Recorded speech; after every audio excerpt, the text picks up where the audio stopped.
नमस्कार विद्यार्थी व पालक मित्रांनो, करिअर मेकिंग गायडन्स यूट्यूब चॅनलमध्ये आज एक सर्वात महत्त्वाचा सब्जेक्ट मी तुमच्यासमोर घेऊन येतोय।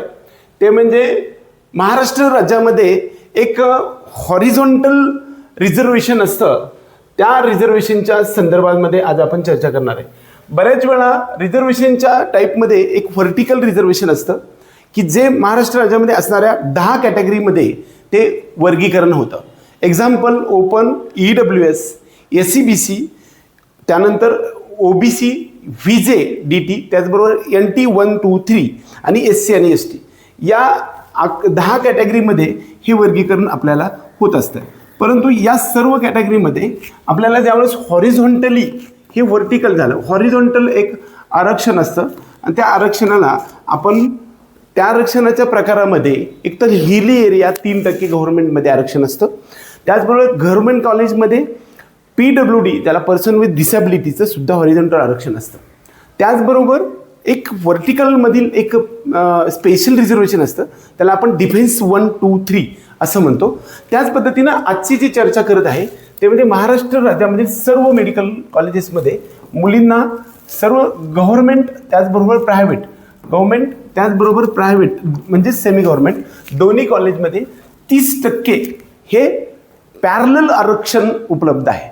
म्हणजेच एक्झाम्पल एखाद्या कॉलेजला 100 एवढे सीट्स असतील तर त्यातले 15% गव्हर्नमेंटमधले ऑल इंडियाला जातात AIQला। राहिलेले 85% सीट्स आहेत ते 85% सीट्सपैकी जे पॅरलल रिझर्वेशनमध्ये 30% जे सीट येतात ते 8 × 24 26 एवढे सीट्स आपल्याला फिमेल कॅन्डिडेटसाठी आहे। त्यामुळे आपण कधी कधी चेक करत असताना हे मुलींचं आरक्षण किंवा वुमनचं जे रिझर्वेशननुसार जो कट ऑफ आहे तो कधी हायर साईडने आपल्याला पाहायला मिळतो। ह्या संदर्भामध्ये खूप वेळा काही प्रश्न विचारले जातात की जर 30% महिला सक्षमीकरणचं साठी जे आरक्षण आहे त्या 30% आरक्षणासाठी आपल्याला कोणत्या प्रमाणपत्राची आवश्यकता आहे का? 100% नाही। आपण ज्यावेळेस फॉर्म भरताना जेंडर फिमेल असं लिहितो त्यावेळेस ते आरक्षणाचं सर्टिफिकेट झालं असं आहे। मेडिकल प्रवेश प्रक्रियेचा फॉर्म भरत असताना जेंडर ज्यावेळेस फिमेल असं आपण लिहितो त्यावेळेस त्याचा आरक्षणाचा आपल्याला लाभ होऊ शकतो। दुसरा महत्त्वाचा मुद्दा, हे आरक्षण महाराष्ट्रातली सर्व MBBS, BDS, BMS, BHMS, BUMS, audio therapy, speech therapy, occupational therapy, orthotics आणि प्रोस्थेटिक्स आणि BSc नर्सिंग या मेडिकल सायन्सेसमधील सर्व स्ट्रीम्ससाठी पॅरलल 30% आरक्षण उपलब्ध आहे। त्यामध्ये government as well as private, ज्याला आपण प्रायव्हेट म्हणतो त्याला सेमी गव्हर्नमेंट असं म्हटलं जाते। परंतु एक महत्त्वाचा डिस्क्लेमर या ठिकाणी, 30% महिला आरक्षण महाराष्ट्रातील सर्व government as well as private semi government कॉलेजमध्ये MBBS पासून सर्वसाठी सीटसाठी सर्व कोर्सेससाठी 30% आरक्षण उपलब्ध आहे। परंतु फक्त हे आरक्षण कुठल्याही डीम्ड किंवा ॲटोनॉमस युनिव्हर्सिटीमध्ये किंबहुना त्याला अधिमत विद्यापीठ असं म्हणतो किंवा डीम्ड युनिव्हर्सिटी असं म्हणतो, याच्यामध्ये आरक्षण उपलब्ध नसतं, सर्वांसाठी कॉमन असतं। बऱ्याच वेळा आता ह्या आरक्षणाचा आणि फीजचा काही संबंध आहे का? फीजसाठीचा टॉपिक वेगळा आहे। खरं तर ते MHADBTकडे आपण अर्ज केल्यानंतर ते एक स्कीम तिकडे सिलेक्ट करावं लागते आणि त्यानुसार त्या सर्व गोष्टी होत असतात।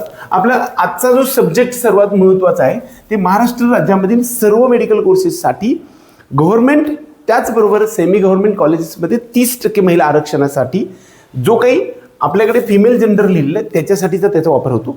दुसरा महत्त्वाचा मुद्दा आणखी असा आहे की त्यासाठी कसल्याही सर्टिफिकेटची आवश्यकता लागत नाही। आता डीम्ड युनिव्हर्सिटीमध्ये मात्र त्या सर्व प्रकारची गोष्टीचा वापर होत नाही। एकंदरीत महिला आरक्षणाच्या 30% संदर्भामध्ये आपण महाराष्ट्र राज्यामधल्या गोष्टी सांगण्याचा जो प्रयत्न केला आहे हा आपल्याला आवडला तर व्हिडिओला लाईक करा, त्याचबरोबर आपल्या चॅनलला सबस्क्राईब अवश्य करा। आपल्याकडे करिअर मेकिंग गायडन्सच्या माध्यमातून पेड काउन्सिलिंग प्रोग्राम सुरू आहे, आपण सर्वजण या प्रोग्राममध्ये सामील होऊ शकता। एवढंच या निमित्तानं सांगून आजचा हा व्हिडिओ संपूया। त्याचबरोबर आपल्या चॅनलला सबस्क्राईब करायला विसरू नका। जय हिंद, जय महाराष्ट्र।